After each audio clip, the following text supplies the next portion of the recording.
Good evening, dear listeners. Welcome to another peaceful journey through time as we explore the captivating stories that shaped our world. Tonight, we will drift through the fascinating history of Washington, D.C., America's capital city, with a rich and complex past. The story of this remarkable city begins long before it became the seat of American power, in a time when the land along the Potomac River was home to indigenous peoples. The selection of this location and its development into a powerful capital city represents an important chapter in American history, reflecting the ideals and ambitions of a young nation seeking its place in the world.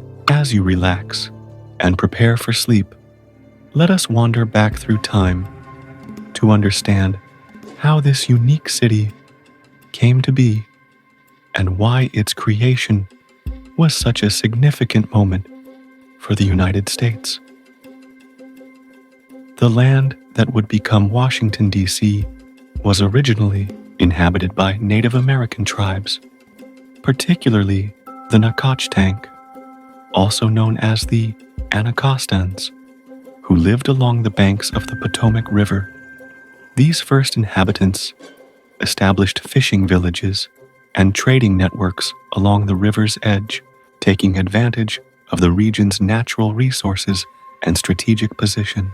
When European settlers arrived in the region during the 17th century, they encountered these established communities and gradually began to displace them through both conflict and disease. By the time the site was selected for the national capital, the area consisted primarily of plantations and farmland, with the once thriving indigenous communities reduced to fragments of their former presence. This transformation of the land reflects the broader patterns of European colonization throughout North America, setting the stage for the eventual creation of a new capital city. The birth of Washington, D.C., as we know it today, was directly tied to the establishment of the United States itself and the political compromises that helped form the new nation.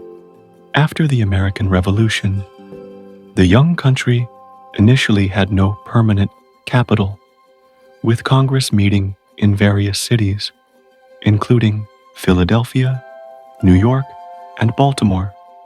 This nomadic arrangement created practical difficulties and became a point of contention among the states.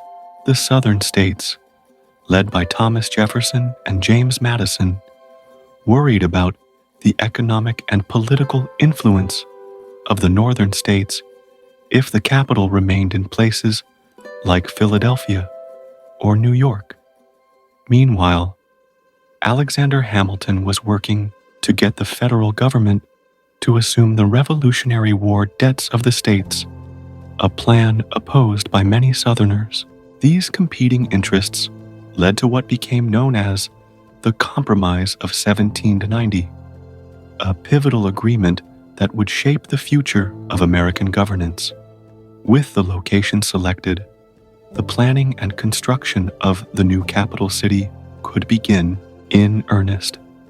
President Washington appointed Pierre-Charles L'Enfant, a French-born American architect and civil engineer who had served in the Continental Army, to design the new city.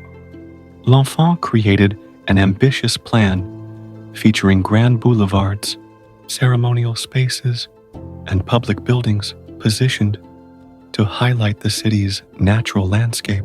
His vision included a monumental core with the Capitol building on a hill, Jenkins Hill, later called Capitol Hill, and a presidential residence connected by a grand avenue, now known as Pennsylvania Avenue, though L'Enfant was eventually dismissed from the project due to conflicts with the commissioners overseeing the work. His grand design formed the backbone of the city that would slowly rise along the Potomac. This planned city, with its symbolic layout and neoclassical architecture, was intended to embody the democratic ideals and aspirations of the new republic. The early development of Washington, D.C.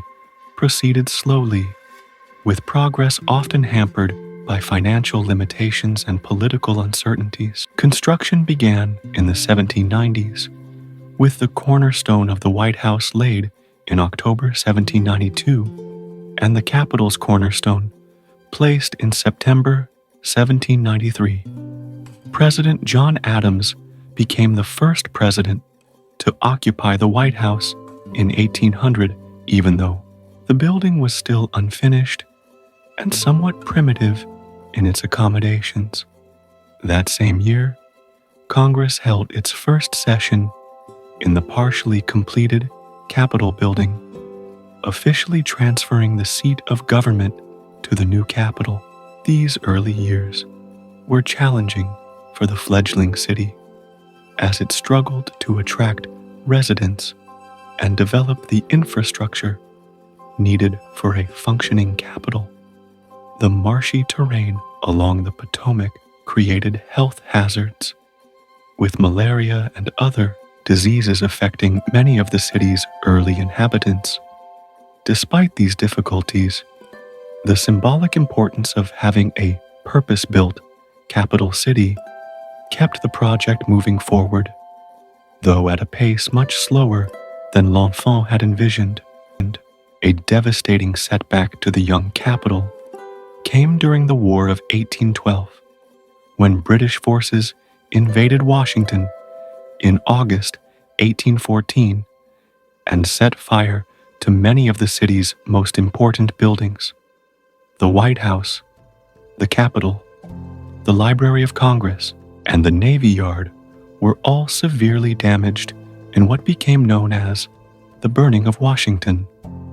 First Lady Dolly Madison famously saved a portrait of George Washington and other valuables from the White House before fleeing the advancing British troops. This attack might have ended the experiment of Washington as the national capital, with some officials suggesting a move to another location. However, President James Madison and Congress committed to rebuilding the city, viewing its restoration as a matter of national pride and resilience. The reconstruction efforts that followed helped to reinvigorate the development of the capital and demonstrated the nation's determination to maintain its symbolic center of government. Throughout the 19th century, Washington, D.C. continued to develop and expand, though it remained relatively small compared to major commercial centers like New York, Philadelphia, and Boston. The completion of the Washington Monument in 1884, after decades of interrupted construction, gave the city an iconic structure, visible for miles around. The expansion of the federal government during and after the Civil War led to increased construction of government buildings and infrastructure. Under the leadership of Alexander Shepard in the 1870s, the city underwent significant modernization, including the paving of streets, planting of thousands of trees, and installation of gas lines and sewers.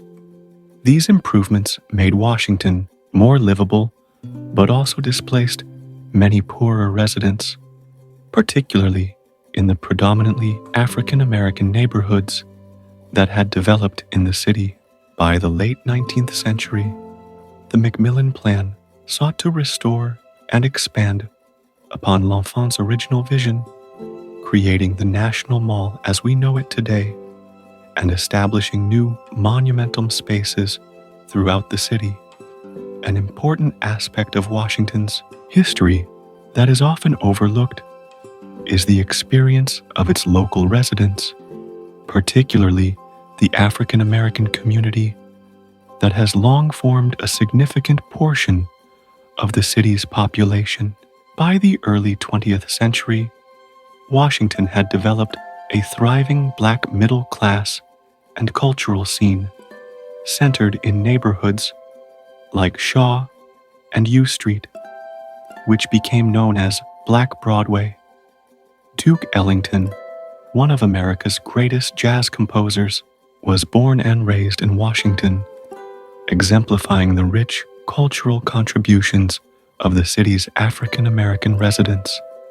However, the city's black population also faced significant discrimination, including segregation in schools, housing, and public accommodations. The complex relationship between the federal government, with its lofty democratic ideals embodied in the city's monuments, and the reality of life for many of Washington's residents, creates an important tension in the city's history. This dynamic would become even more pronounced in the latter half of the 20th century, as issues of home rule, representation, and urban development shaped the evolution of the nation's capital. The unique political status of Washington, D.C. has been a defining aspect of its history and continues to influence life in the capital today. Unlike other American cities, Washington was established as a federal district under the direct authority of Congress, rather than as part of any state. This arrangement, specified in Article 1 of the Constitution, was intended to prevent any single state from having undue influence over the seat of government. However, this special status has also meant that district residents have lacked full representation in the federal government they host. It wasn't until 1961, with the ratification of the 23rd Amendment, that residents of the district could vote in presidential elections. And to this day, Washington has no voting representatives in Congress, despite having a population larger than several states. This situation has led to the adoption of the motto, "Taxation without representation," on DC license plates, echoing the revolutionary sentiment that helped spark American independence. The ongoing struggle for DC statehood represents one of the most fascinating contradictions in American democracy, where the capital of the free world's residents lack full democratic rights. A peaceful walk through Washington reveals layers of architectural history that tell the story of the nation's evolving self-image. The neoclassical style dominates the monumental core, with buildings like the Capitol and the White House drawing inspiration from ancient Greek and Roman designs to connect the young republic to the democratic traditions of antiquity. The Washington Monument, a simple yet imposing obelisk, stands as the tallest structure in the city due to height restrictions that preserve the Capitol's distinctive low skyline.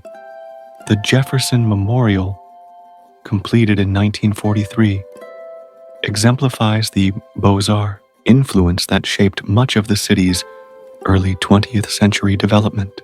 More recent additions, like the striking Vietnam Veterans Memorial, designed by Maya Lin, introduce contemporary aesthetic sensibilities while honoring the nation's complex history. The city's residential neighborhoods tell different stories, from the elegant townhouses of Georgetown and Capitol Hill to the distinctive row houses that characterize many middle-class neighborhoods. These architectural elements combine to create a capital city unlike any other in America, one where the built environment itself serves as a narrative of national identity. Few realize that Washington, D.C. was designed with the natural landscape very much in mind, creating a harmonious relationship between the built environment and the region's natural features. The city sits at the confluence of the Potomac and Anacostia rivers, with L'Enfant's plan taking advantage of the natural elevations to create dramatic vistas and sightlines. Rock Creek Park, established in 1890 provides over 1,700 acres of natural forest in the heart of the city, offering a peaceful retreat from urban life.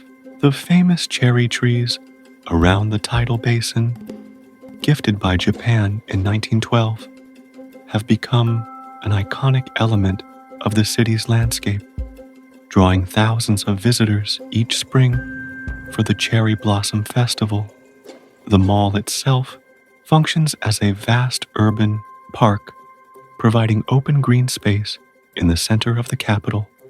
These natural elements contribute to Washington's reputation as one of America's greenest cities, with a tree canopy covering approximately 35% of the district. As you drift toward sleep, imagine the gentle rustle of leaves in Lafayette Square, the soft lapping of water against the banks of the Potomac, or the delicate fall of cherry blossoms in an early spring breeze. Natural rhythms that have accompanied the capital's history from its earliest days to the present. Behind the imposing facades of government buildings and monuments lies another Washington, one of diverse neighborhoods with distinct histories and characters. Adams Morgan developed as a multicultural neighborhood following desegregation in the 1950s and remains known for its international character. The Shaw neighborhood, once home to Duke Ellington and other prominent African American figures, experienced decline following the 1968 riots, but has seen significant revitalization in recent decades. Capitol Hill, one of the city's oldest residential areas, features historic row houses surrounding the eastern end of the National Mall. Anacostia, east of the river that shares its name, contains Frederick Douglass's historic home and represents an important center of African American history and culture.